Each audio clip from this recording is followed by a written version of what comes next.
बच्चे का मसाज करना चाहिए, बच्चा तंदुरुस्त होता है। सर कोई भी तेल मसल और हड्डी तक पहुंचता ही नहीं है। स्किन की ही इतनी बड़ी सी लेयर है, वो कैसे पेनिट्रेट होकर वहां पहुंच जाएगी। हर घर में बोर्नविटा बूस्ट है, ये कितना पिलाना सही है? इस दुनिया में ना हाइट बढ़ाने की दवाई आती है, ना हाइट घटाने की, ना वेट बढ़ाने की, ना वेट घटाने की। सप्लीमेंट रहेगा तो थोड़ा एडिशनल बूस्ट मिलेगा, कुछ नहीं मिलेगा। बच्चा देरी से होना ये सही है? आपने डिसाइड कर लिया कि मैं 40 साल की उम्र में, इवन 35 साल की उम्र में प्रेग्नेंट होना है मुझे, ओके, उस हार्मोन्स का इफेक्ट उतना आपकी बॉडी पर नहीं है, आपका बच्चा डिफेक्ट होगा। 33 babies in the U.S. is born with some kind of birth Every defect. 4.5 minutes, a baby here in the United States is born with a birth defect. काजल लगाने से बच्चों की आंखें बड़ी होती है। आज तक ऐसे केसेस रिपोर्ट हुए हैं कि सर कभी कभी उससे ब्लाइंडनेस हो जाती है। सर ये सब सारी मिथ है। मैगी कितनी हानिकारक है बच्चों के लिए?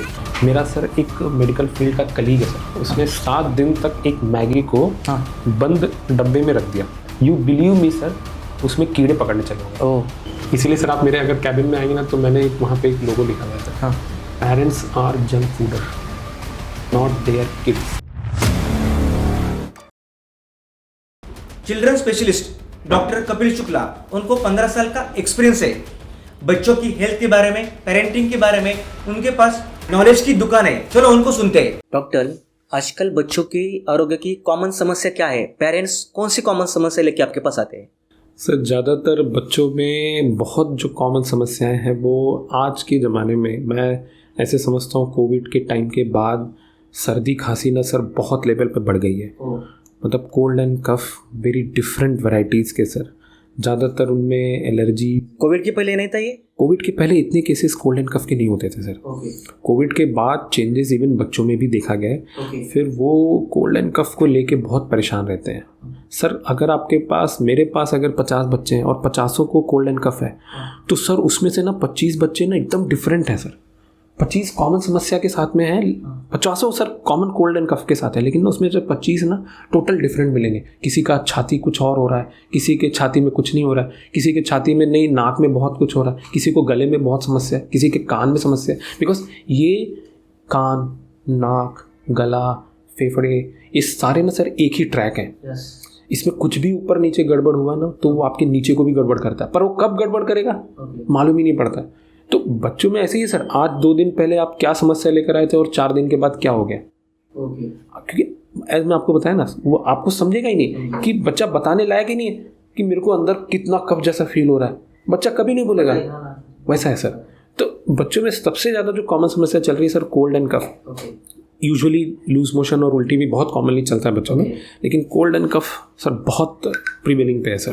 उसको और भी डीप लेवल की उसकी बीमारी है, उसको ज़्यादा तकलीफ हो रही है, बट आपने जैसे कहा कि बच्चा बता नहीं रहा है, बट आप वो डिसीज कैसे बाहर निकालते हैं? आपको कैसे समझ आती है उसको ज़्यादा हाई लेवल की उसको बीमारी हुई है? आपने सर बहुत अच्छा क्वेश्चन पूछा कि बच्चे की तीव्रता को कैसे पहचाना जाए। सबसे इम्पोर्टेंट होता है सर हिस्ट्री। आप मम्मी से पूछिए कि बच्चा खांसी करता है रात में कितना करता है, बच्चा दूध तो नहीं छोड़ रहा है, बच्चे की हलचल कैसी है। क्योंकि सर आप देखिए, अगर मुझे कोई मेजर समस्या होने वाली है तो मेरी वो समस्या दिन और रात नहीं देखने वाली है। मेरी वो समस्या, ऐसा नहीं कि मेरी समस्या रात में चली जाएगी, मैं सो रहा हूँ, चल भाई समस्या चली जा, मैं बाद में सुबह आता हूँ और फिर तेरे को देता हूँ। वो आपके बच्चे का डे नाइट डिस्टर्ब कर देगा। अगर आपकी बच्चे की खांसी अगर आपकी रूटीन लाइफ को डिस्टर्ब कर रही है तो इसका मतलब problem is not a simple problem, is something is going big. तो आपको कंसल्ट करना चाहिए सर, डॉक्टर के पास जाना चाहिए जहाँ पे डॉक्टर ऑस्कल्टेट करता है, फिर अपनी फाइंडिंग्स में देखता है कि भाई लंग्स में कफ है, कहाँ कफ है, फिर उस हिसाब से वो मेडिसिन करता है। और बच्चे के पेरेंट्स को भी समझाता है कि आप अभी मैंने ये दवाई दे दी है, अब आपको समझना है कि बच्चे की खांसी ये दवाई देने के बाद कितनी इंप्रूवमेंट हो रही है। अगर डिटोरिएट भी हो रही है then again you have to come back to the doctor, because paediatric is always a follow up cases sir. Because आपको बिल्कुल नहीं मालूम पड़ेगा 3 घंटा में क्या होने वाला है। इसीलिए सर वो जो ऐसा है ना कि फॉलोअप इतना सर, पीडियाट्रिक में फॉलोअप सर करना ही पड़ता है। बिकॉज सामने वाला कुछ समझाने वाला नहीं है, बताने वाला नहीं है। इसीलिए सर चेस्ट में क्या चल रहा है कैसे मालूम पड़ेगा सर। इसीलिए सर मैं इसके बहुत ही खिलाफ रहता हूँ कि ऑनलाइन कंसल्टेशंस होना चाहिए। मैं इसके हमेशा खिलाफ हूँ सर, क्योंकि आप खुद समझिए, आपका बच्चा है, उसको 10 दिन से खांसी है, आप 10 दिन में 2 डॉक्टर को दिखा दिए, अब तीसरा डॉक्टर आपको ऑनलाइन दिख रहा है, वो क्या एग्जामिनेशन किया आपके बच्चे का ऑस्कल्टेशन में? नहीं किया। अब वो ऑस्कल्टेशन जब तक नहीं करेगा तो आपके बच्चे की फाइंडिंग नहीं पकड़ेगा तो वो उस हिसाब से आपको दवाई देगा। एक्सरे की ज़रूरत है, नहीं ज़रूरत है। फिर ऑनलाइन की चेकअप की बढ़ रहा है ऑनलाइन चेकअप? ऑनलाइन के एग्जाम मतलब ऑनलाइन के केसेस ऐसे बढ़ रहे हैं सर जैसे मतलब रोज का लोगों का ऐसा जैसा रोज का रूटीन हो गया है। मैं ऐसे मानता हूँ सर ऑनलाइन केसेस पीडियाट्रिक में it is only used when there is a only minor problem. आपको समझना पड़ेगा कि ये माइनर केस है, फिर भी टेंशन आ रहा है तो एक बार डॉक्टर से कंसल्ट कर लेते हैं। पर अगर ये प्रॉब्लम थोड़ी दूर की चल रही है, एक माँ को एहसास होता है नहीं यार कुछ ठीक नहीं लग रहा है, पर्सनली जाके डॉक्टर को दिखाना चाहिए। आप ट्रैवल कर रहे हैं, वहाँ पे फीवर आ गया है तो समझ में आता है चलिए आपने ऑनलाइन कंसल्टेशन करा लिया, है ना। Simple cases is just only for fever. Simple cases में चलो एक उल्टी हो गया, सिंपल केसेस में 1-2 जुलाब कर दिया बच्चे ने, लेकिन यही 1-2 जुलाब 2 घंटे के बाद 10 कर दिया, 2 घंटे के बाद उसी फीवर ने जो 100 था आपके साथ वो 104 हो गया। इसलिए ऐसे टाइम पे सर बच्चों में तो कभी रिस्क नहीं लेना चाहिए ऑनलाइन कंसल्टेशन का। ओके, आप आपके अभी तक के लाइफ के बारे में शेयर करो। अभी तक की आपकी लाइफ की जर्नी कैसी रही है, इसके बारे में शेयर करो। सर ऐसा है कि मैं 90s बॉर्न का बच्चा हूँ, तो ऐसा है कि हम स्कूलिंग हमारी होती थी एसएससी बोर्ड से, हम हिंदी मीडियम के बच्चे रहते थे। तो मुझे आज भी याद है सर, मेरे जो बड़ी बहन है, सगी बड़ी बहन है मेरी, उनके जो उस टाइम पे उनकी शादी की बातें चल रही थी। तो मेरे जो जीजा हैं वो 2nd ईयर या 3rd ईयर MBBS कर रहे थे। तो उनसे मुझे काफ़ी मोटिवेशन मिला, बिकॉज ऐसा था कि वो फ़ोन पे ऐसे ही बात करते थे, सिस्टर वो इंजेक्शन लगा दो मैं आता हूँ, सिस्टर पेशेंट को रोक के रखे रहो, 10 ml का और कुछ कर दो, ये इंजेक्शन लगा के रखो, उसको ये एडमिट करो, ये सारी चीज़ें आप चेकलिस्ट करो, मैं आता हूँ। So it inspires me a lot कि मतलब somebody is taking the responsibility away from the hospital and giving treatment care and with so much enthusiasm, and he is willing to go to hospital sir despite coming home late. So it motivates me a lot sir. Birth से लेके 1 month उसमें भी sir अभी specialisation हो गया है। इतना specific अभी चीज़ें आ गई हैं मार्केट में सर। तो ये सारी चीज़ें थी एडवांस सर। तो अभी ऐसा है कि मैंने अभी 2017 में मेरा MD ख़त्म हो गया। मेरा MD कहाँ से किया आपने? MD सर मैंने DY पाटिल मेडिकल कॉलेज से किया। फिर मैंने 1 साल फिर गवर्नमेंट हॉस्पिटल्स में सेवाएं दी अपनी। फिर वहाँ से मैं उसके बाद आई started my own clinic sir. मतलब 2017 में पास आउट हुआ, 2019 इस 2 साल में मैंने अपनी एजुकेशंस को भी थोड़ा इम्प्रूव किया, हॉस्पिटल्स में भी गए। मेरा उसी टाइम के आसपास में सर मेरा PGPN एक होता है, पोस्ट ग्रेजुएट पीडियाट्रिक न्यूट्रिशन, ये मेरा बोस्टन से एफिलिएटेड है सर। बोस्टन से? हाँ सर। तो ये लेटर ऑफ रिकमेंडेशन से मेरा हुआ था, तो मैंने उसको भी फिनिश किया था ये सारी चीज़ें। फिर उसके बाद मैं आके चीज़ें देखा कि भाई अभी हो गया, अपना कुछ करना चाहिए। So I started my clinic in Mira Road sir.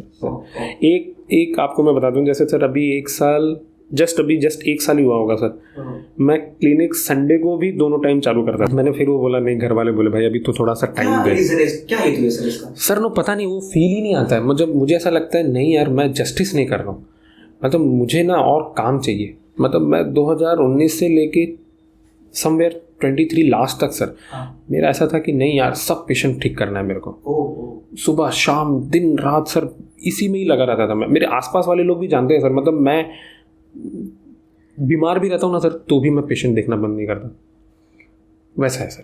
तो ऐसी चीज़ें सर मेरे दिमाग में ना ऐसा चलती नहीं है सर। मतलब मुझे ऐसा अंदर से फील होता है नहीं यार करना है sir, not because of money sir, not because of money sir, seriously. अभी आजकल के फंडामेंट्स थोड़े अलग अलग होते जा रहे हैं पेरेंट्स से।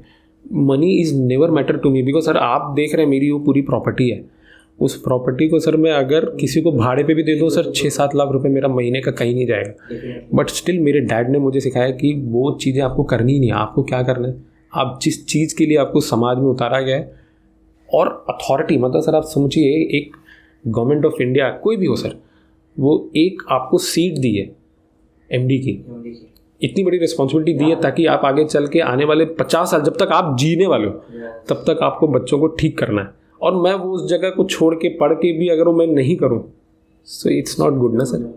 क्या सोचे सर? ऐसा है। अरे सच में शुरुआत ही सर आपने इतनी इंस्पायर की है सर, और without any cut and all सब देखो सुन पूरा एकदम हमारा टीम एकदम पूरी शांत हो चुकी है। और मिसिंग माय वाइफ यार कि ये भी देखती थी यार, उसको भी पता चलता कि यार ये लोग भी दुनिया में है कि आज सैटरडे संडे बहुत सारे लोग लोनावले गए होंगे, करजत गए होंगे, मॉल में गए होंगे, पर इस लेवल की डिस्कशन चल रही है, इस लेवल का शेयरिंग चल रहा है, ये भी इम्पोर्टेंट है सर। मैंने यही कहा कि मेरा पॉडकास्ट का ही तो यही है, मुझे ग्लैमर मिले वो मिले नहीं है, मुझे एक मैसेज जो आदमी के इंसान में लाइफ में बदलाव किया है ना, उसका एक मैसेज हमारे समाज में पहुंच जाए, हमारे यंग जनरेशन में पहुंच जाए, सामने वाला एक भी बदले ना, वो मेरे लिए काफ़ी है मेरे पॉडकास्ट के थ्रू। और ऐसा लग रहा है वो चल रहा है आपके थ्रू। डेफिनेटली पीडियाट्रिशियन बनने का इंस्पायर कहाँ से आया सर? यही सर, मैं बच्चों को देखता था ना सर, तो बच्चे ना बहुत मासूम है सर। वो बताते नहीं आपको कुछ भी कि मुझे क्या हुआ है, वो आपको दिखाते हैं कि देखिए मैं इतना बीमार हूँ। वो अगर बीमार भी रहेंगे, अगर वो खेल रहे हैं तो भी बताएंगे मैं कहाँ तक का बीमार हूँ, मुझे कैसे ठीक करना है। इवन सर बच्चों की लैंग्वेज को ना माँ और मतलब घर की दादी ही समझ सकती है ज़्यादातर सर, क्योंकि वो उनके साथ रहती हैं, उनकी सारी एक्टिविटीज़ को पहचानती हैं। अभी मेरा बच्चे को फीवर है, अभी मेरे बच्चे को लूज मोशन है, अरे यार फीवर तो चला जाता है लेकिन फिर वापस आ जाता है, लेकिन अभी फीवर जाने के बाद तो वो खेल रहा है, लेकिन फिर फीवर आ जाता है तो सुस्त हो जाता है। ये एक्टिविटी कौन देखता है सर? ये एक्टिविटी पीडियाट्रिशियन नहीं देखता है, ये एक्टिविटी तो माँ देखती है, या माँ के ऊपर जो दादी माँ है, नानी माँ है, वो देखती है। अब आप समझिए अगर यही एक्टिविटी वो डॉक्टर को आके बताती है, बिकॉज डॉक्टर बच्चे से नहीं पूछेगा, डॉक्टर किसको पूछेगा? मम्मी को, पापा को, उनके साथ में कोई और केयर टेकर है तो उनसे पूछेगा। अब वो केयर टेकर जैसा प्रतिसाद करते हैं वैसा डॉक्टर अपने आप में फील करता है। तो मुझे वैसा लगता था कि ना सर कि paediatric is a scope where जहाँ बच्चा कुछ बता नहीं रहा है, बच्चा कुछ समझ नहीं रहा है, बस बच्चा दिखा रहा है। तो वो जो दिखाने के लिए जो आँख है ना सर, वो बहुत इंपॉर्टेंट होती है। आपका ऑब्जर्वेशन सर, अभी एक बच्चा कोई आएगा जिसको बीमारी है, लेकिन वो मम्मी के साथ कैबिन के अंदर चल कर आ रहा है, इसका मतलब सर वो ज़्यादा बीमार नहीं है सर। और कोई बच्चा मम्मी के हाथ में उठा के लेकर आ रहा है तो उसका मतलब है सर बच्चा कुछ गड़बड़ है। So everything is related to sir the babies problem always with the mother sir. इसलिए मेरा बच्चा जो है ना सर, वो बच्चा नहीं है, माँ बच्ची है सर।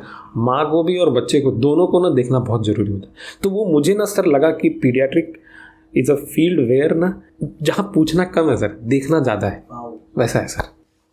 सर और एक चीज़ है कि पहले जनरेशन में इमोशनल अटैचमेंट कम थी, अभी ज़्यादा बढ़ चुकी है, इसके बारे में बोल दो सर। ये बिल्कुल ही स्वाभाविक है, मतलब आज के जनरेशन्स के पास इतनी सारी इन्फॉर्मेशन हो गई है कि आप कोई भी चीज़ होती है तो आप सारी चीज़ें ऑनलाइन देख लेते हैं। और आपको बिल्कुल नहीं पता होता है। आपने अभी HMPV जैसे वायरस की डिस्कशन की, आप मुझे बताइए आप HMPV वायरस के बारे में कभी सुने थे? कभी नहीं सुने। लेकिन अब आप उसको पढ़ते हैं गूगल पे आपको सारी चीज़ें आ जाएगी, उसकी कॉम्प्लिकेशन बता देगा। आप नॉर्मल चीज़ों से नहीं डरोगे, आप कहाँ डरोगे? कॉम्प्लिकेशन से। अब जैसी कॉम्प्लिकेशन से डरोगे तो आपके अंदर अवेयरनेस अपने आप आ गई। तो इसी की वजह से इमोशनल अटैचमेंट बढ़ता है। अब आप जितना इमोशनली होते जाओगे आप उतना ही वीक होते जाओगे सर। इसलिए इमोशनली आपको वीक कब होना है? जब डॉक्टर भी बोले कि नहीं this baby is suffering a lot, तब आपको इमोशनली वीक होना चाहिए। इसी की वजह से सारे इश्यूज सर आजकल के पेरेंट्स में दिखते हैं। इतने पेरेंट्स डरपोक हो गए ना सर आज के ज़माने में कि मतलब इवन इंजेक्शन लगने की वजह से भी वो बच्चा इतना नहीं रो रहा है जितना मम्मी रोती है सर। मतलब इमोशनली वीक होना भी गलत नहीं है सर। मैं इसको मानता हूँ कि ठीक है आपका अपना इमोशन है, लेकिन इमोशन को आप इतने वीक में ले लिए कि अगर कल को बच्चा ये बहुत सफ़र करेगा और डॉक्टर का एडवाइस हो रहा है कि अभी आप एडमिट करिए इसको, समझिए, लेकिन आप इमोशनली इतने वीक हो गए कि वो डिसीजन लेने में असमर्थ हो गए और बच्चा सफ़र करता है उस पर। ऐसा नहीं होना चाहिए सर। इसकी वजह से बच्चा सफ़र करता है सर। मेरे पास ऐसे बहुत सारे केसेस हैं। अभी मैं आपको कैसे बताऊँ, मतलब 10 उल्टी कर रहा है बच्चा, मैं बोल रहा हूँ कि आप प्लीज़ इसको एक इंजेक्शन ले लीजिए। एक इंजेक्शन ले लेंगे कुछ नहीं होगा। नहीं आप दवाई लिख दीजिए, मैं देखती हूँ, नहीं होगा तब देखूंगी। ठीक है, अगर कुछ केसेस हो जाते हैं OPD बेसिस पे, ठीक है मैंने दवाई दिया और ठीक हो गया, इंजेक्शन की जरूरत नहीं पड़ी। पर 10 उल्टी के बाद कोई भी एक ह्यूमन माइंड रहेगा कि आप तो अभी दवाई, तो आपको ये नॉर्मल उल्टी का दवाई तो आपको केमिस्ट भी दे देगा, नॉर्मल उल्टी का दवाई तो केमिस्ट भी दे देगा। तो फिर मेरा रोल क्या गया कि जो मैंने आपको एडवाइस किया, डॉक्टर का रोल कहाँ हुआ? फिर आपने तो खुद ही बस आप एक अपना मोहर दिलवाने आए कि मुझे इंजेक्शन अभी ज़रूरत नहीं है। ये सारी चीज़ें ना सर इमोशनल वीकनेस से आती है।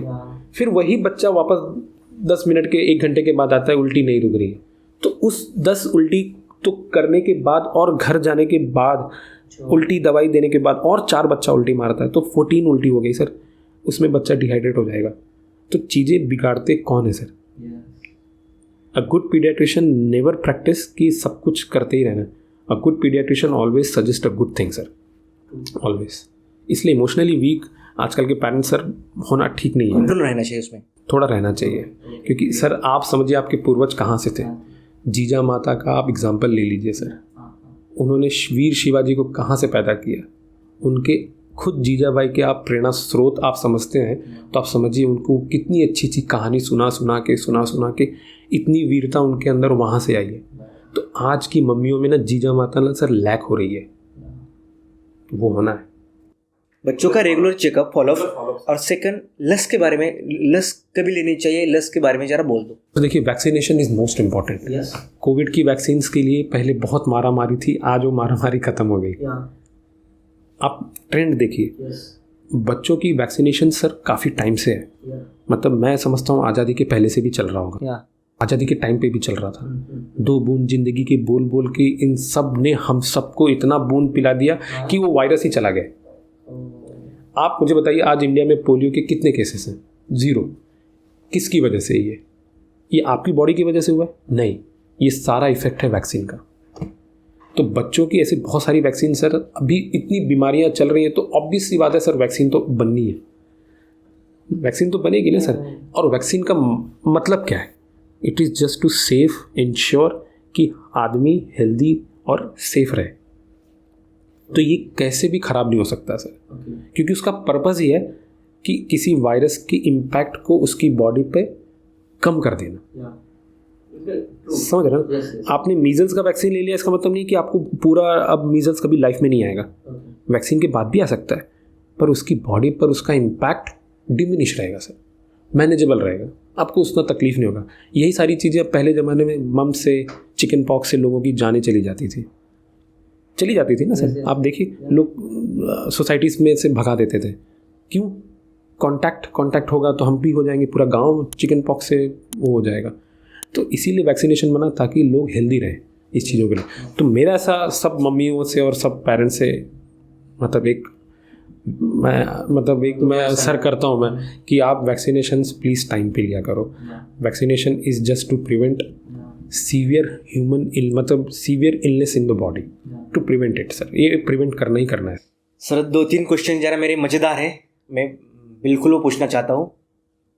बच्चों को काजल लगाने से बच्चों की आंखें बड़ी होती है, ये कितना सच है? बिल्कुल भी नहीं है कि काजल लगाने से बच्चों की आंखें बड़ी होंगी और वो काजल लगाएंगे तो बच्चों की आंखों की रोशनी काफ़ी तेज होगी, उनको कभी चश्मे नहीं लगेंगे। सर ये सब सारी मिथ है। उस जमाने में लोग काजल इसलिए लगाते थे कि वो ब्लैक कलर का है, वो टोटका बचाने के लिए होता है। तो कभी कभी काजल क्या होता है, एक ब्यूटिफिकेशन के लिए भी यूज़ लोग करते हैं। काजल लगाया बच्चा कितना सुंदर दिख रहा, तो कौन करता था? वो मम्मी लोग करती थी, दादी लोग करती थी, है ना सर। ये काम किसका है? घर की एक फीमेल का, बराबर सर। और काजल का फैशन आज भी किसका है सर? फीमेल्स का है। तो वो अपने बच्चे को उस हिसाब से सजाने की कोशिश करती है। लेकिन मेरा ऐसा मानना है कि सर काजल लगाने से कुछ होने वाला नहीं है। आप बच्चों के अंदर उसको अगर लगाते हैं तो ऑब्वियस सी बात है कि कुछ उसका जो पार्टिकल है वो अंदर भी जाएगा। तो अगर वो इन्फेक्ट हो गया, कुछ तकलीफ हो गई, तो कौन सफ़र करता है? आज तक ऐसे केसेस रिपोर्ट हुए हैं कि सर कभी कभी उससे ब्लाइंडनेस हो जाती है। ऐसा नहीं है कि सर कोई एक हुआ तो क्या सब हो जाएंगे, पर एक है तो वो समझ तो आती है ना कि बातें कि अब आपको नहीं करनी चाहिए। उसका केयर कितना ज़रूरत है? मतलब आपको कुछ भी मिला ब्यूटिफिकेशन के लिए तो आप सब कुछ अप्लाई नहीं कर सकते, ये दादी मम्मी को भी समझना पड़ेगा, क्योंकि आप जब काजल बनाती थी उस टाइम पे इतने केमिकल यूज़ नहीं होते थे। आज हर चीज़ों में केमिकल है, उस केमिकल का रिएक्शन कौन झेलेगा सर उसको? और डेफिनेटली ये घर के फीमेल्स को पता होना चाहिए, kajals not good for eyes, बराबर, क्योंकि बेबी को पता नहीं ना मुझे तकलीफ क्या हो रही है, और अपनी खुशी के लिए वो लगाती जा रही है। हाँ, कंप्लेन आता है सर, काजल लगा दिया बच्चे को, बच्चा बहुत रो रहा है, अरे, और मम्मियों का दादियों का रहता है अरे गैस होगा। कैसे मालूम है सर? अभी मुझे भी नहीं समझ में आएगा पीडियाट्रिशियन को कि क्यों हो रहा है। तो मैं तो एज अ फिजिकल अपीयरेंस अगर देखूंगा तो आपने काजल क्यों लगाया? अरे काजल लगाने से कुछ नहीं होता है सर, वो उसकी वजह से नहीं रो रहा है, देखिए उसको कुछ गैस हो गया होगा, बच्चा दूध नहीं पी रहा है तो गैस पकड़ लिया होगा। अब वो इरिटेट होकर बच्चा आँख से आंसू निकाल रहा है। अब वही चीज़ आप पूछ दीजिए, वो नहीं करी है तो हो सकता है उसको नहीं हो। Every time the mothers complain कि बच्चा रो रहा है, सो इंडिया में 100% बेबी को गैस हुआ है। It is not like that always sir, it is not like that. So always prepare your self कि आप फिजिकली अपीयरेंस के लिए, आजकल तो सर पाउडर लगाना भी हम लोगों ने एग्जिबिट कर दिया, मतलब आपको अब लगाना ही नहीं है। क्योंकि पाउडर क्या करता है आप समझिए, पाउडर आपने शरीर में लगा दिया, क्या पर्पस था आपका? कि बच्चा अच्छा दिखेगा, यही एक पर्पस है। पर उस पाउडर का जो केमिकल है वो आपके बच्चे को स्किन को टच कर रहा है।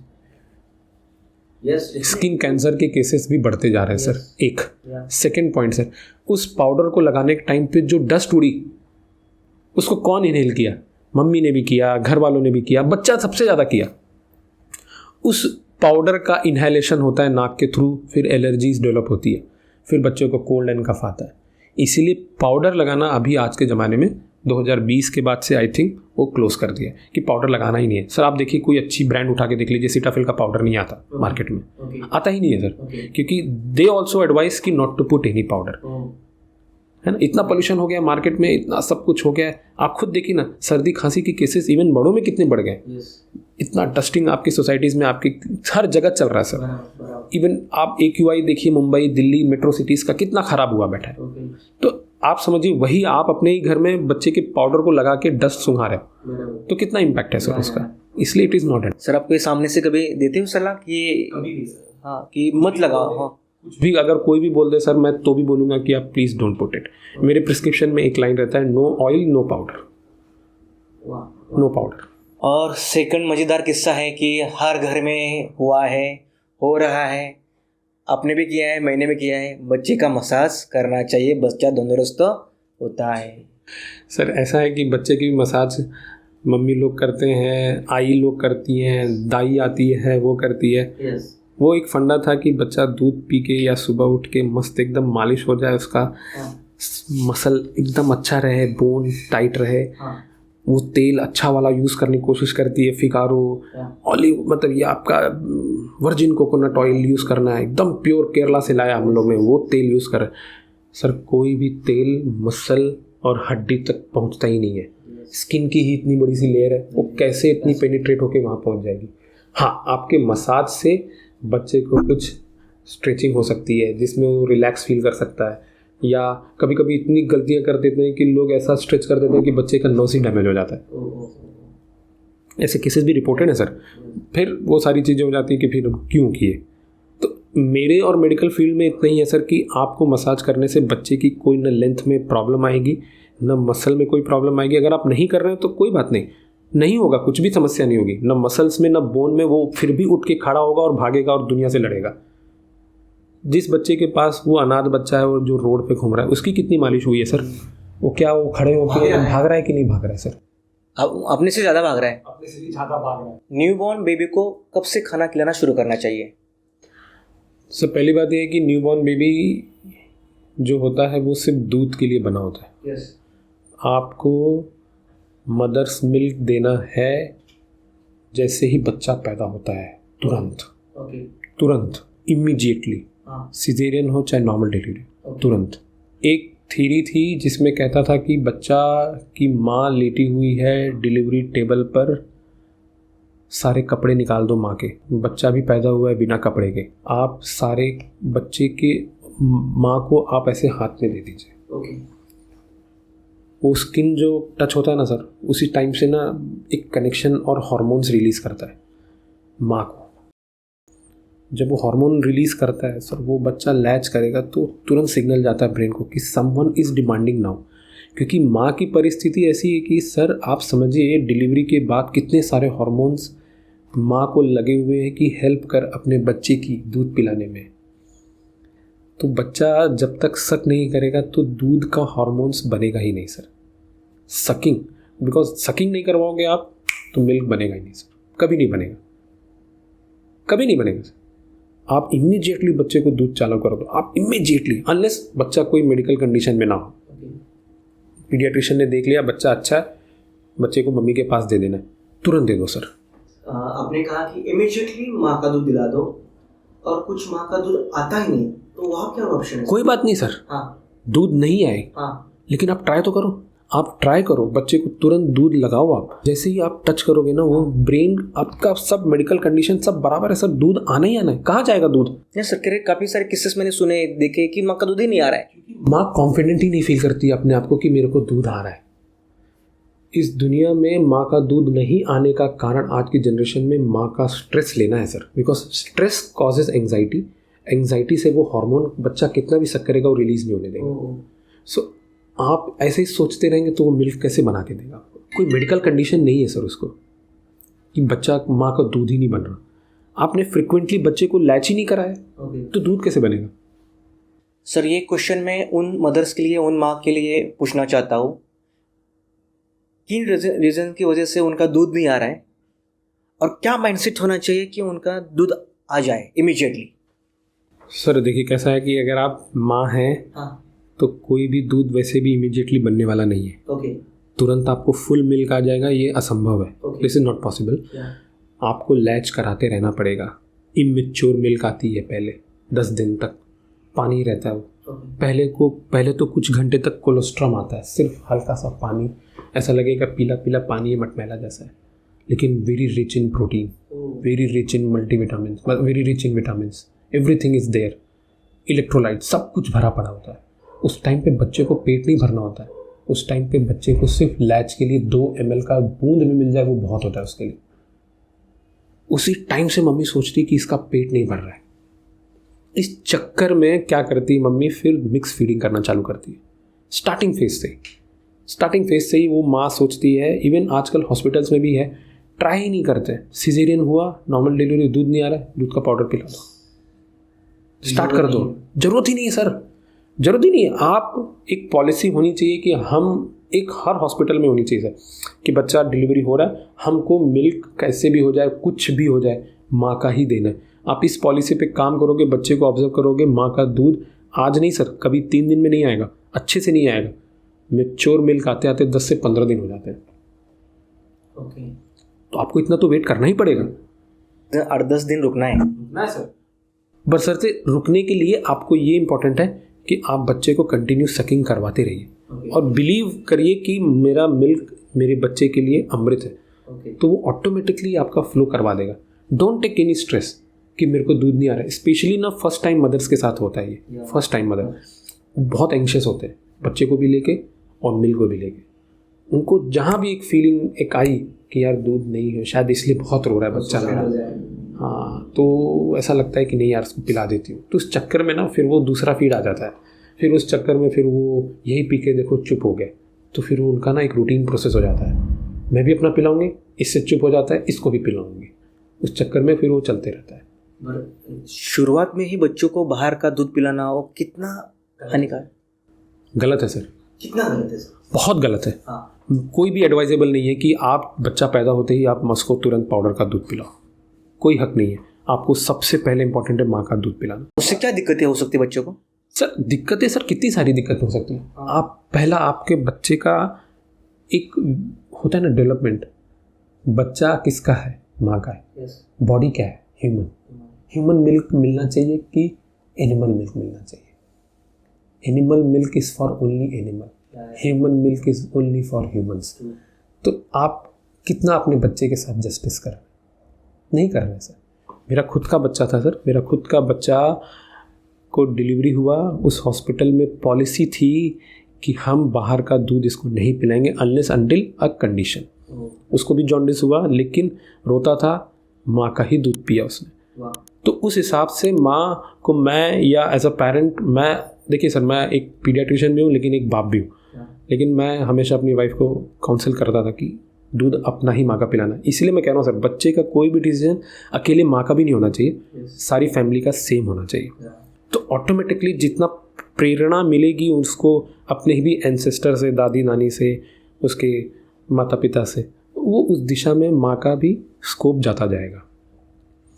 इसीलिए सर ना वो ऑनलाइन इन्फॉर्मेशन इतनी सारी मार्केट में आ गई ना कि माँ लोग भी इसमें इतने इमोशनली वीक हो गए ना, फिर वो देखते हैं माँ का दूध नहीं पी रहा है बच्चा तो ये सारी प्रॉब्लम आती है। फिर आगे पूछते मेरा बच्चे ने ना 6 महीने से माँ का दूध पिया ही नहीं, आज 1 साल का हो गया, कुछ आगे चल के प्रॉब्लम तो नहीं होगी?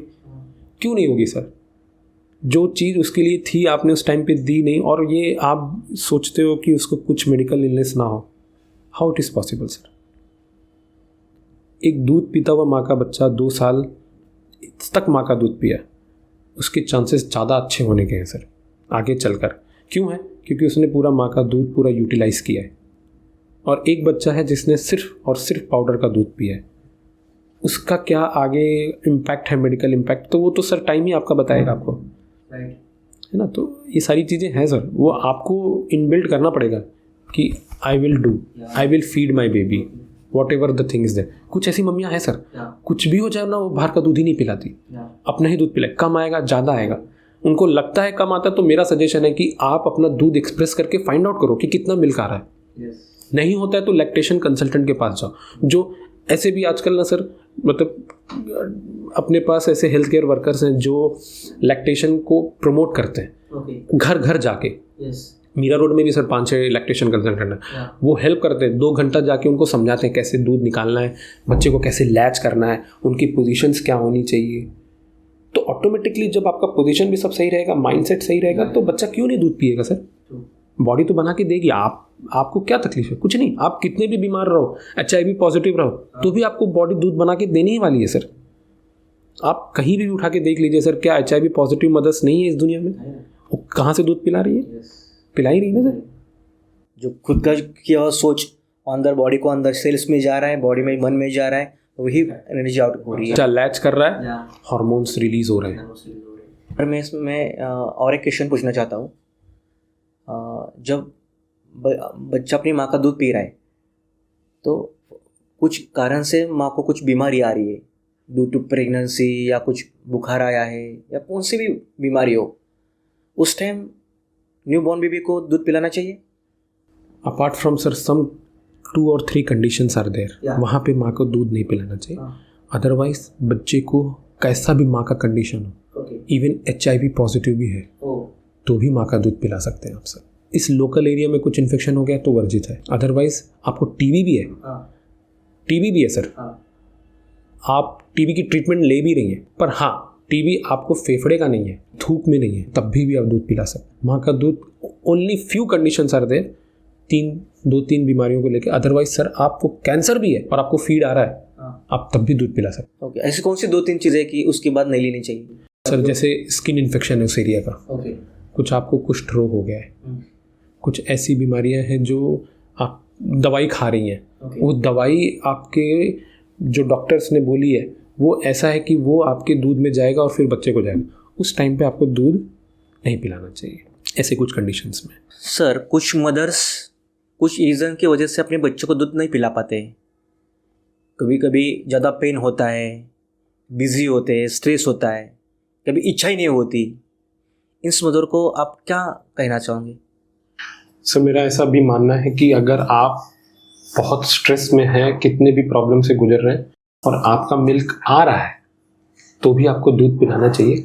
अगर फिर भी नहीं पिला पा रहे, आप वर्किंग हो गए, आपका जॉब भी है, सारी चीज़ें, फिर भी आपका मिल्क आ रहा है, यू शुड फील ब्लेस्ड कि मैं अभी भी फीड कर रही हूँ अपनी बच्चे की, इतने सब कुछ स्ट्रगल के बाद भी। आपका बच्चा आपसे पहुंच से दूर है, 6 घंटे 8 घंटे मेट्रो सिटीज़ में 10 घंटे की दूरी पर आपका बच्चा है, टाइम लगेगा।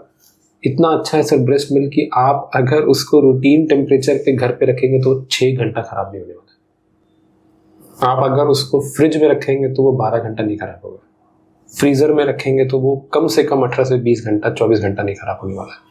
सो करना आपको ये सर। सिस्टम सब कुछ है। न्यूबॉर्न बेबीज़ की मदर्स ऑफिस के लिए, जॉब के लिए 10-10 घंटा, 12-12 घंटा जाती है, बच्चा 3 महीना होने के बाद, 4 महीना होने के बाद, तो उनके लिए क्या ऑप्शन है सर? पहली बात ये है कि सर पहले 6 मंथ्स की आप सबको लीव मिलती है सर, Okay. Maternity leave. हाँ। कोई भी है, अप्रूव्ड है कि आपको करनी है। ओके। 6 मंथ्स के बाद भी अगर आपको आपके बच्चे को ही मिल्क पिलाना है, हाँ। तब तक बच्चा अपना कॉम्प्लीमेंट्री फूड पर आ जाता है। ओके, 6 महीने के बाद। यस। हाँ। एक फिक्स हो जाता है कि अभी ये खिलाएंगे, दूध पिलाएंगे, ये Okay. करेंगे। हाँ। तो माँ 8 घंटे से बाहर है, आप एक दिन पहले ही प्रिपेयर कर लीजिए, अपना मिल्क एक्सप्रेस कर दीजिए, फ्रिज में रख दीजिए, बाद में बच्चे को चम्मच से नहीं तो किसी के भी माध्यम से आप पिला दीजिए। ओके।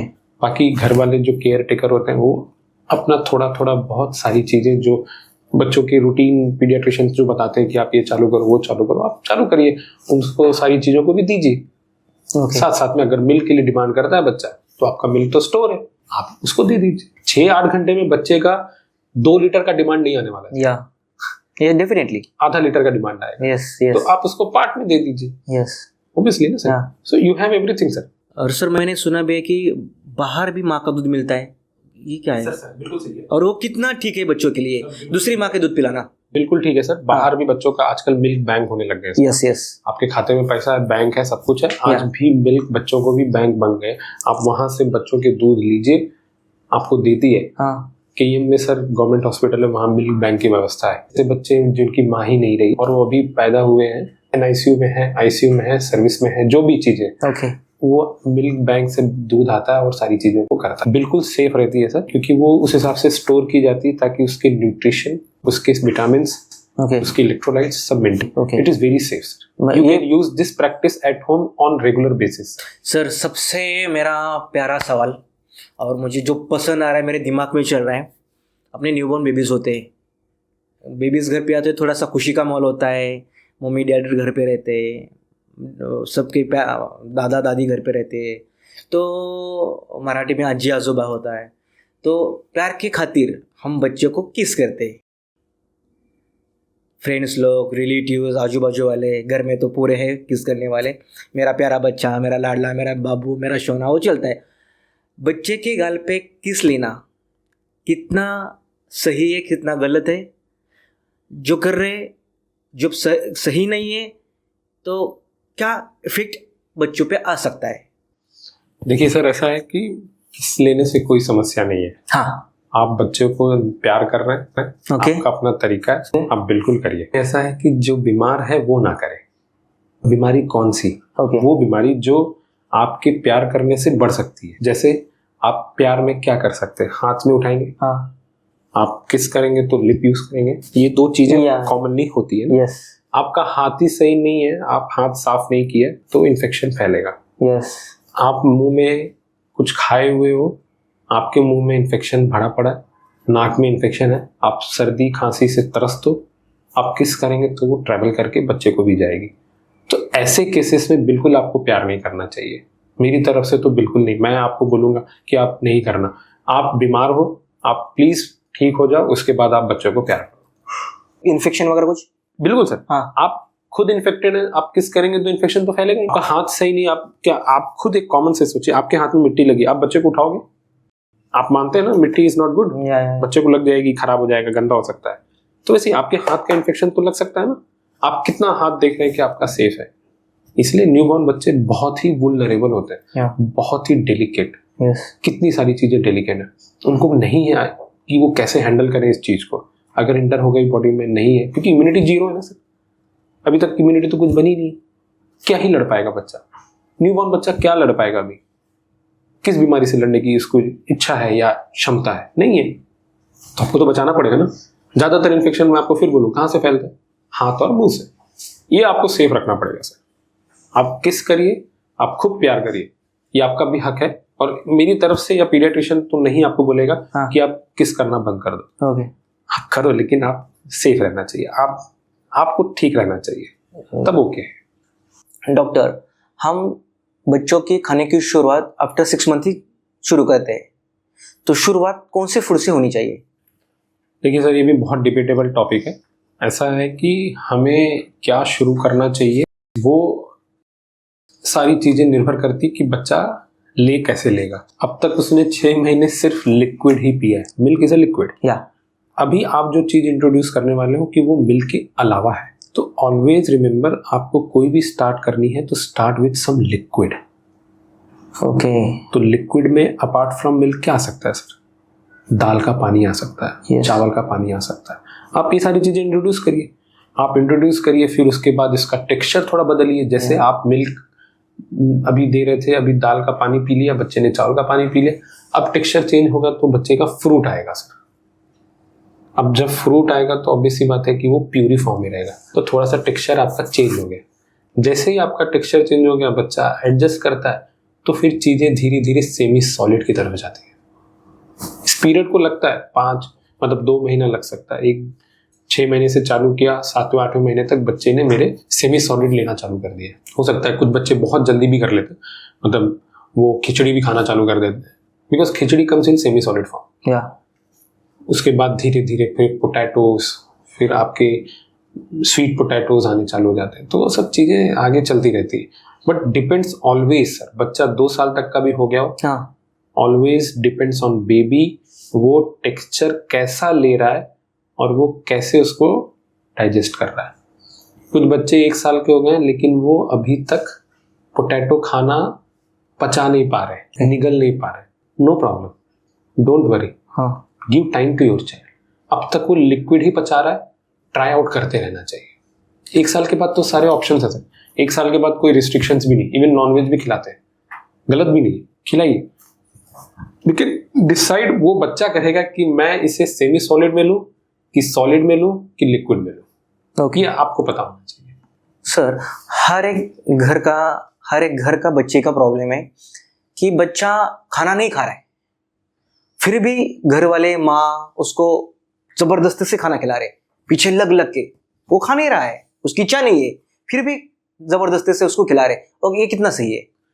सर ये बिल्कुल गलत प्रैक्टिस है, गलत है, बिल्कुल गलत प्रैक्टिस है। जब तक 6 महीने का था बच्चा, आपने दूध उसको रोने पर पिलाया। रोना मतलब वो बता रहा है कि मुझे भूख लगी है।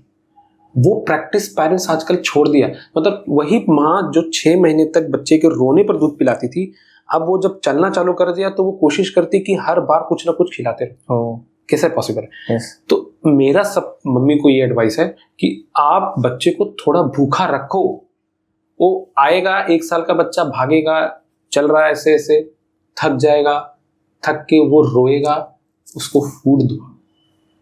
मम्मी लोग 2-2 घंटे पे ट्राई करते हैं, ये देने का, वो देने का है, चल आज ये नया बनाते हो, ये खिलाते हैं उसको, थोड़ा खा लिया। तो बच्चे को भी समझ में नहीं आया कि वो चीज उसको पसंद आई है, वो कल के लिए वो क्या डिमांड करे कि जो मुझे कल की चीज अच्छी खिलाई थी आपने, उसका नाम वो कैसे बताएगा? नहीं बताएगा।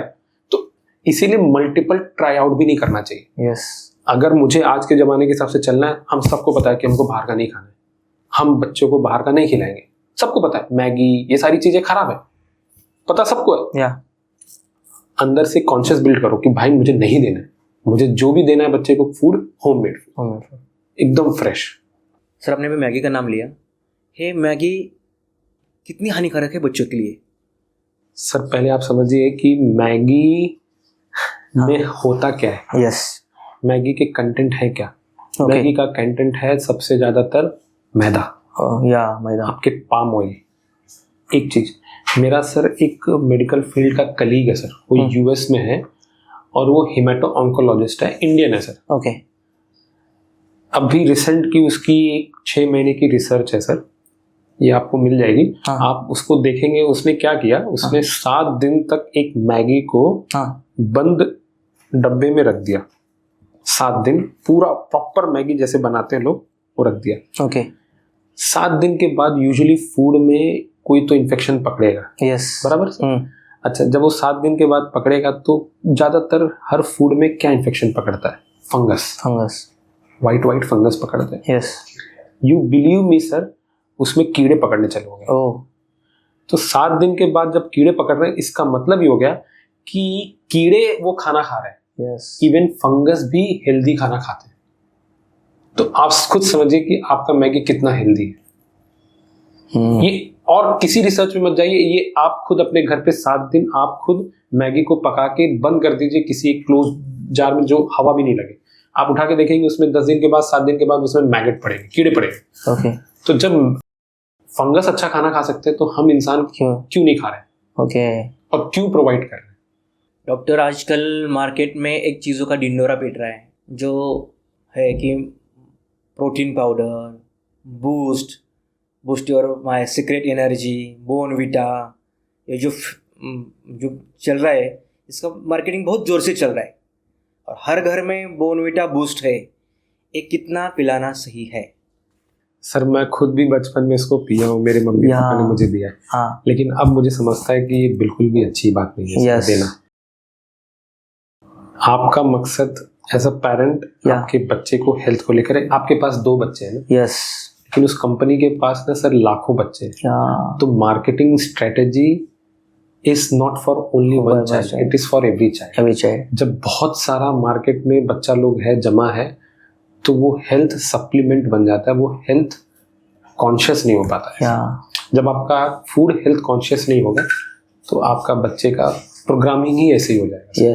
इसलिए मैं तो आजकल देखता हूँ सब पीडियाट्रिशियन भी रिकमेंड करते हैं टीवी पे आके, ये प्रोडक्ट दो, वो प्रोडक्ट दो, ये प्रोडक्ट दो, इसमें प्रिजर्वेटिव्स नहीं है, इसमें शुगर नहीं है, एकदम मतलब ऑर्गेनिक है। आजकल लोगों में ऑर्गेनिक चल रहा है। लेकिन आप मुझे एक बात बताइए सर, कोई भी फूड अगर क्लेम करती है कि उसमें कोई प्रिजर्वेटिव नहीं है, तो उसकी एक्सपायरी डेट क्यों लिखी हुई है? ट्रू। आप अपने घर पे वही चीज जो ऑर्गेनिक बना सकते हैं, मखाना ले सकते हैं, ड्राई फ्रूट्स ले सकते हैं, उसको रोस्ट करिए, उसमें चना दाल डाल सकते हैं, ओट्स डाल सकते हैं, make a powder, make a laddoo, जो बना सकते हैं वो आपके आँख के सामने बनी है सर, जिसकी कोई एक्सपायरी नहीं। आप आराम से दूध में डाल के दीजिए, उससे अच्छा और कोई हेल्थ ड्रिंक हो ही नहीं सकता सर। रिच ऑफ विटामिन, आपको विटामिन की जरूरत नहीं। सर मैंने क्यों पूछा ये, क्योंकि मैंने 1-2 साल से मैंने टी कॉफ़ी छोड़ दी है, तो मुझे इवनिंग की टाइम थोड़ा सा गर्म कुछ हॉट पीने का मन कर रहा था, तो मैंने ऑप्शन के लिए बोर्नविटा चालू किया। मैं पी रहा हूँ, बाद में मुझे रिसर्च करने के बाद समझ आया कि यार मैं शुगर पी रहा हूँ। ये समझ आया कि यार मैं शुगर पी रहा हूँ तो मैं मेरे बच्चे को बोर्नविटा कैसे पिलाऊँ? तो बोर्नविटा के थ्रू तुम अपने बच्चों को शुगर पिला रहे हो, तो ये शुगर बोर्नविटा। बिल्कुल सर। आप मैं आपको फिर वो मेरा आप समझिए, मेरा फंडा है not a health supplement, health conscious, right. Health conscious comes from your kitchen, not from whole market, है ना सर? ये सारी चीजें अगर आपको पता है ना तो आप बिल्कुल कॉशियस रहोगे। और सब चाहते हैं कि अपना बच्चा अच्छा रहे, पर आपके पास तो एक ही बच्चा है ना, एक ही बच्चे को अच्छे से पालो, अच्छा खाना खिलाओ, क्या टेंशन है? आपको भी पता है सर, 30-35 साल के लड़के को नहीं मालूम है dry fruit is good for the health? क्या सैलड्स, ड्राई फ्रूट मतलब ये सैलड्स अच्छे फूड नहीं है? पता है उसको भी। वो उसका बच्चा होगा तो वो कोशिश करेगा, लेकिन वो सोचता है शॉर्टकट मतलब थोड़ा अच्छा और मिलता रहे। उसको लगता है सप्लीमेंट रहेगा तो थोड़ा एडिशनल बूस्ट मिलेगा, कुछ नहीं मिलेगा। बॉडी को हेल्थ सप्लीमेंट बिल्कुल की जरूरत नहीं होती है। 6 महीना माँ का दूध पिया था उसने ना, उस टाइम पे सप्लीमेंट सोचा था आपने? और आज भी आप खड़े हैं सर, मैं खुद भी 35 साल का, 40 साल का आसपास सब लोग हो गए। कितने लोग हेल्थ सप्लीमेंट खा के रोज उठते और बैठते? नहीं बैठते। तो वाई विद द चाइल्ड? हो सकता है बच्चा ग्रो कर रहा है तो ग्रो में हेल्प करेगा, कुछ हेल्प नहीं करेगा। आपको सिर्फ और सिर्फ अच्छा खाना खिलाना है, वही उसका हेल्थ कॉन्शियस फूड है। डॉक्टर, अभी की जनरेशन न्यू बेबी बॉर्न्स के लिए ना कर रही है कि मुझे अभी इमीडिएटली शादी होने के बाद बेबी नहीं चाहिए। ये ज़्यादा मुझे मेट्रो सिटी में दिख रहा है। करियर सेटल है, जॉब है, लाइफ सेटल है, और कुछ किन लोगों को फ्रीडम चाहिए। बच्चा देरी से होना, ये सही है? बिल्कुल गलत है सर। आपको समझना होगा कि आपके हार्मोन्स की एज क्या है। आप एक लेवल पर लेडीज को, इवन जेंट्स को हार्मोन्स, सेक्सुअल हार्मोन्स का growth information with the some age आता है। बराबर? अच्छा, आपके ये हार्मोन्स लंबे चलने वाले भी नहीं है सर। बराबर। फीमेल्स के हार्मोन 45, 46, 50 के बाद मेनोपॉज में चले जाते हैं।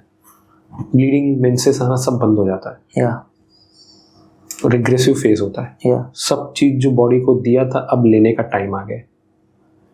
आप जो प्रेग्नेंट हो सकते हैं 25-30 के बीच में, full of hormones, good Joy, मतलब हैप्पी हॉर्मोन्स, या हैप्पी और उस समय उनकी जरूरत है सर। नहीं तो फिर आपके बॉडी में हॉर्मोन्स आपने लेके सिर्फ रखे हैं बैंक बनाने के लिए। बिल्कुल अच्छा है सर सोचना कि I don't want pregnancy, it's their own choice. इस चॉइस के चक्कर में आपने हॉर्मोन्स से पूछा कि भाई मेरे इस हॉर्मोन्स की इस बॉडी में जो जरूरत थी वो आप मेरे गुना पूछे क्यों कर रहे हैं? आपने डिसाइड कर लिया कि मेरे को 40 साल में प्रेग्नेंट होना है। हाँ उस हॉर्मोन्स की उम्र हो गई है अब समझिए सर 40 साल की। हाँ वो इतना अच्छा मेच्योर है कि वो अच्छा एक बेबी पैदा करवा देगा। There will be some problem sir, age related problem, pregnancies, age related issues with the family.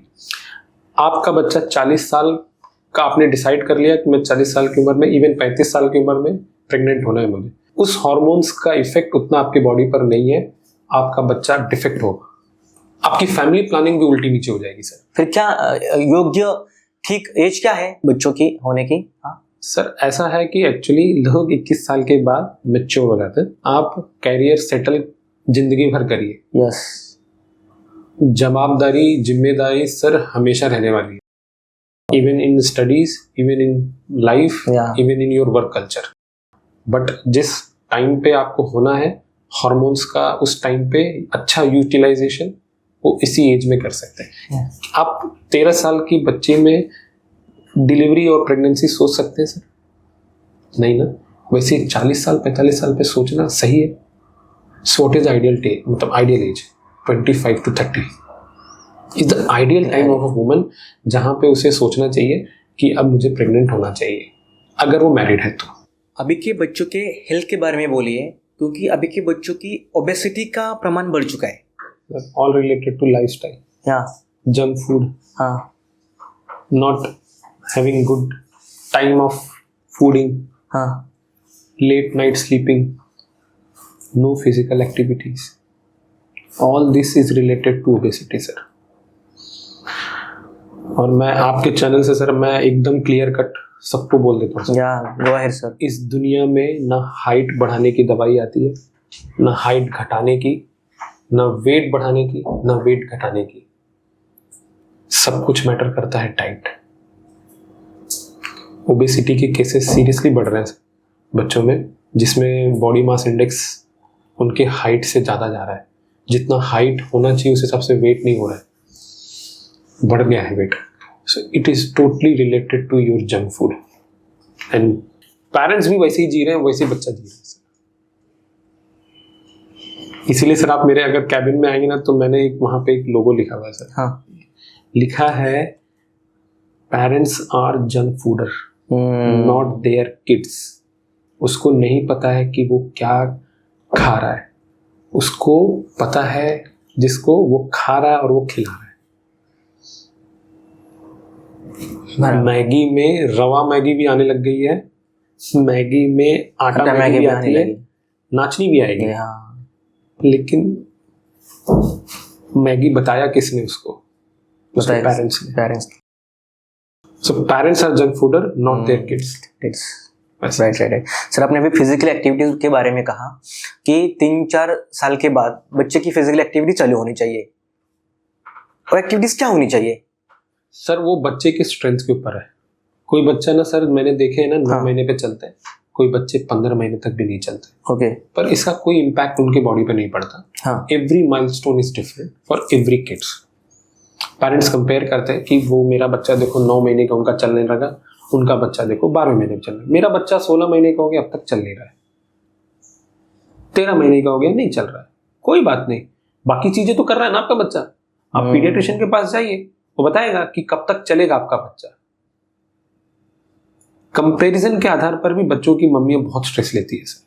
Comparison कभी नहीं करना है। Every child's milestone is different. Yes अगर सब बच्चे एक जैसे होते 9 मंथ्स पे ही चलने वाले तो ये दुनिया का स्वभाव और दुनिया का चाइल्ड सब अलग ही होता ना। आगे मैं पूछने वाला हूँ इसके बारे में आपको। 2-3 क्वेश्चन के बाद है यही चीज है ना सर, कैसे पॉसिबल है? सर। मोबाइल की वजह से फिजिकल एक्टिविटीज बंद हो चुकी है। Correct sir. हाँ। अभी कैसा है, आप मोबाइल दे दिया, बच्चा भी वही देख रहा, पेरेंट्स भी बिजी है सोशल मीडिया में। यस। तो जब वो देख रहा है कि मेरे पापा मम्मी मोबाइल घर पे आते ड्यूटी करके भी आ रहे हैं, तो मेरे से नहीं ज्यादा बात कर रहे हैं, इवन अपनी वाइफ से भी नहीं बात कर रहे हैं, मोबाइल में बिजी है। तो आपका बच्चा वही देख रहा है, जब आपका बच्चा वही देखेगा तो वह सारी चीजें होंगी। और मोबाइल ज्यादा यूज होने से बच्चों के अंदर ऑटिज्म नाम का एक प्रॉब्लम बच्चों में आ रहा है सर। अगर बच्चे को ऑटिज्म है तो वो इंटरेक्शन तो है नहीं, क्योंकि इंटरेक्शन के लिए आई टू आई कांटेक्ट चाहिए। आई कांटेक्ट के लिए चाहिए कि आप उससे बात करें, आप तो बात ही नहीं कर रहे, आप तो मोबाइल में हैं। तो जब कम्युनिकेशन स्किल नहीं डेवलप होगी तो लैंग्वेज स्किल कहाँ से आएगी सर? मैं तेलुगु हूँ, एक पंजाबी है, वो क्या बचपन में आपने कहाँ से सीखा अपना तेलुगु शब्द? आप लोग बात कर रहे थे तब सीखे ना सर। तो जब लैंग्वेज स्किल नहीं डेवलप होगी, इंट्रैक्शन नहीं होगा, कम्युनिकेशन नहीं होगा, ये सारी स्किल्स नहीं होगी, तो बच्चा सोशलाइज ही नहीं होगा। और जब सोशलाइज नहीं होगा तो उसके साथ यही सब होगा। तो इसलिए मोबाइल बहुत हानिकारक है सर। डॉक्टर, एक चीज़ पक्की है कि बच्चा बिगड़ने का एकमेव कारण माँ बाप होते हैं, क्योंकि उनके सामने ही बच्चा बड़ा हो रहा है। जो माँ बाप करेंगे, फादर्स करेंगे, वही फॉलो बच्चा करता है। जैसे कि मेरे घर में गायत्री मंत्र चलता है, मेरी बेटी ऑटोमेटिकली गायत्री मंत्र पढ़ना सीख ली है। मैं हर रोज़ मेरे मम्मी पापा के पैर छूता हूँ, फिर ऑफिस जाता हूँ, फिर वो ऑटोमेटिकली हमारे पैर छू रही है, सबकी पैर छू रही है। तो आप अपने बच्चों को, आप पेरेंट्स को एक सलाह दीजिए, आप बच्चों का क्या आइडियल बन सकते हो?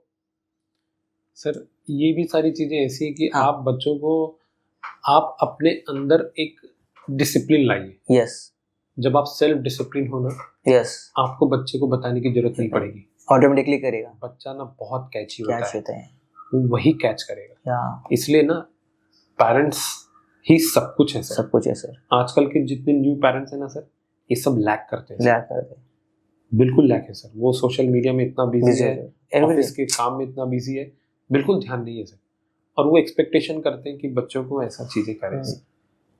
अच्छी बात नहीं, बिल्कुल सेल्फ डिसिप्लिन खुद रहेंगे, घर का नेचर वैसा रहेगा, ऑटोमेटिकली आपको बोलने का जरूरत नहीं पड़ेगा, समझाने का जरूरत नहीं। आप बच्चे को समझा रहे हो, 3 साल के बच्चे को क्या समझेगा कि वो नहीं कर, ये नहीं कर, ये मत कर, वहां रख, वहां रख।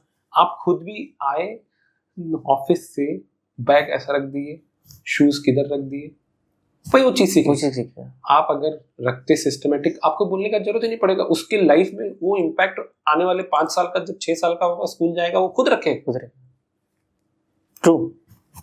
ये पूछना चाहता हूँ, कोविड वैक्सीन का बच्चों पे कुछ असर हुआ है? कोविड वैक्सीन एक्चुअली सर बच्चों में, इंडिया में स्पेशली अप्रूव ही नहीं हुई। ओके। अगर हुई तो वो 12 ईयर्स ऑनवर्ड के लिए हुई थी, जिसका कोई भी इम्पैक्ट इवन बच्चों में भी नहीं पड़ा। आप कोई भी डेटा उठा के देख लीजिए, कोविड का death rate paediatric age group में ना के बराबर है, क्योंकि वो वैक्सीनेटेड नहीं हुए या वैक्सीन्स की इफिकेसी बच्चों पर इतनी जल्दी टेस्ट नहीं हो पाई। तो इसीलिए मुझे लगता है कि वैक्सीन्स का, कोविड वैक्सीन्स का स्पेशली पीडियाट्रिक एज ग्रुप में कोई ज़्यादा रोल नहीं पड़ा। फिर ऐसी कौन सी वैक्सीन है कि बच्चों को कंपलसरी लेनी चाहिए? मैं सर अपने इस बात पे भी बहुत ही अडिग होके कह रहा हूँ, बहुत ही स्ट्रांगली फर्म करता हूँ, बच्चों की सारी वैक्सीन्स जो भी मार्केट में है, जो भी पीडियाट्रिशियंस बोलता है, वो सारी लेनी चाहिए सर। ओके। सारी। फॉर एग्जांपल ऐसा कुछ? अभी सर एक इन्फेक्शन है जिसको हम मेनिंगोकोकल कहते हैं। ओके। एक्चुअली सर ये बैक्टीरिया बहुत ही खतरनाक होता है। एक बार इस इन्फेक्शन को अगर लग गया बॉडी, तो वो ब्रेन डेड, कोमा या ऐसे कुछ फिजिकल डिसेबिलिटीज कर देता है ना, ताकि उसके बच्चे का जिंदगी खराब हो जाता है। ओके। तो ये वैक्सीन्स बनी हुई है मार्केट में, उस वैक्सीन्स को MCV कहते हैं, मेनिंगोकोकल वैक्सीन। ओके। यूजुअली थोड़ा कॉस्टली भी आता है, लेकिन इसको लेना चाहिए सर। ओके। नहीं होता है तो 2 साल के बाद ले लो, पूरा सिंगल शॉट में लाइफ टाइम के लिए हो जाता है। तो vaccines are made for the good health for any particular age, sir. So every vaccine is helpful. So kindly take every vaccine. Okay sir, last के 2-3 क्वेश्चन बचे हुए हैं जो इम्पोर्टेंट है सर। हम अपने बच्चों का दूसरे बच्चों के साथ कंपेयर करते हैं, लाइक फूड खाते समय, अरे देखना वो इनकी बेटी इतना इतना खा रही है, ये खा रही है, वो खा रही है, तो कुछ नहीं खा रहा है, बराबर। कंपेयर करना कितना सही है सर? खाने को लेकर तो बिल्कुल कंपेयर नहीं होना चाहिए सर। हाँ। क्योंकि ऐसा है कि आपके बच्चे का खाने का लेवल क्या है, हाँ। वो मैटर करता है। खाना वो कैसे स्वाद से खाता है, उसके क्या उसकी हॉबीज है उस खाने को लेकर, वो मैटर करती है। और आप कैसे उसको डेवलप किए हुए रहते हैं कि मेरा बच्चा कब खाता है। हाँ। उसको मैंने ना लंबे समय से भूखा रखा है तो वो ना परसेप्शन से खा रहा है, प्यार से खा रहा है। ओके। उसको पता है कि मेरे को खाने में लड्डू मिलने वाला है, तो लड्डू का क्या टेस्ट होगा, तो वो डेवलप करता है ब्रेन में अपने आप ही। अभी आपको ही मैं दे दूं सर कैडबरी खाना है, हाँ। तो आपको मालूम पड़ जाएगा कि कैडबरी का टेस्ट कैसा है। यस। वही मुझे खाने को मिलेगा। तो वो टेस्ट आपको डेवलप करना चाहिए बच्चे के अंदर, रादर देन थिंकिंग कि वो ज्यादा खाता है, ये कम खाता है, ये वो भी खा लेता है, मेरा बच्चा कुछ नहीं खाता है। इससे कोई मैटर नहीं करता। मैटर सिर्फ ये करता है कि आपके बच्चे को आपने स्टार्टिंग से कैसा खिलाया है।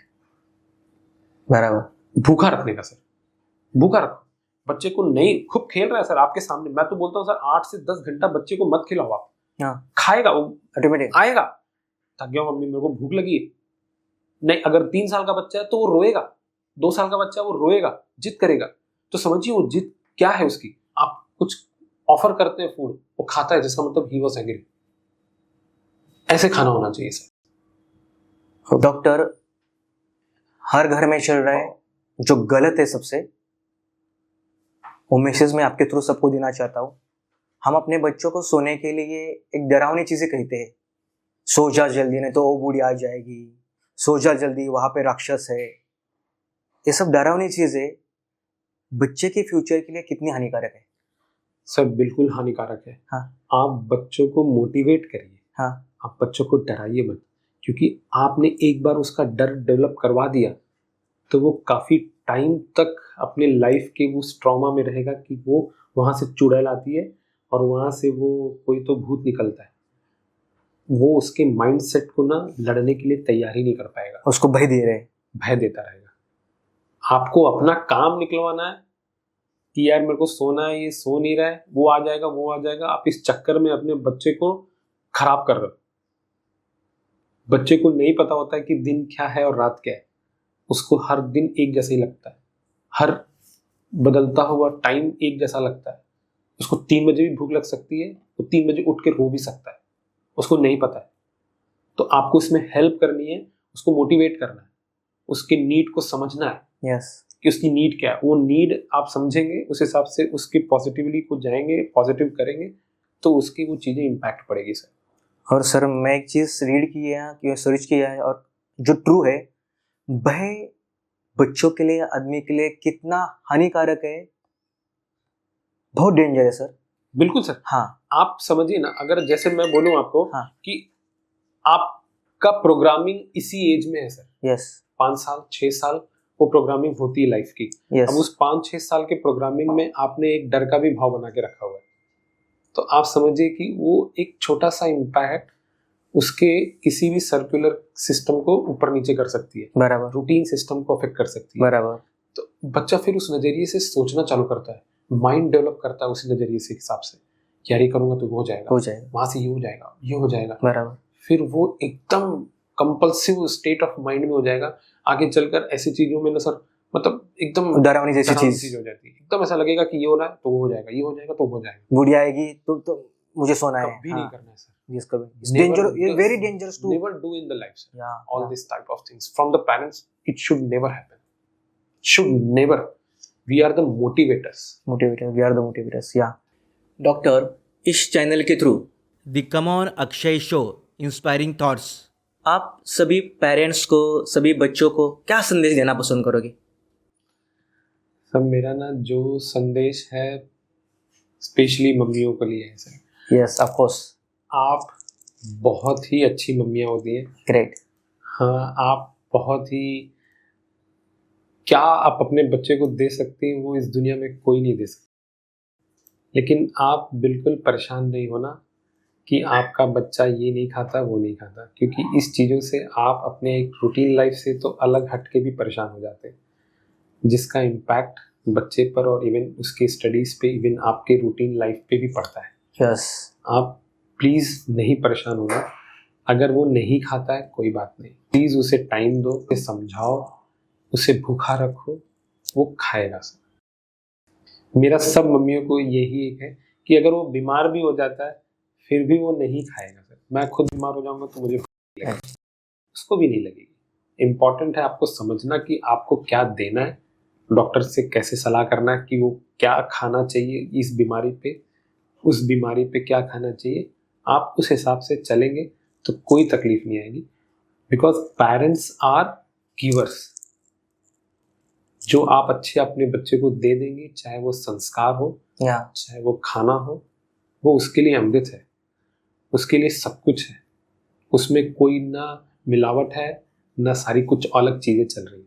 इसीलिए एकदम क्लियर है, give best to your child and you will get return in like a best from your child. Yes so मेरी मम्मी को यही है कि आप प्लीज़ अपने बच्चे की सेफ्टी, खाना, उनका इलनेस हर टाइम टू टाइम चेकआउट करते रहना चाहिए।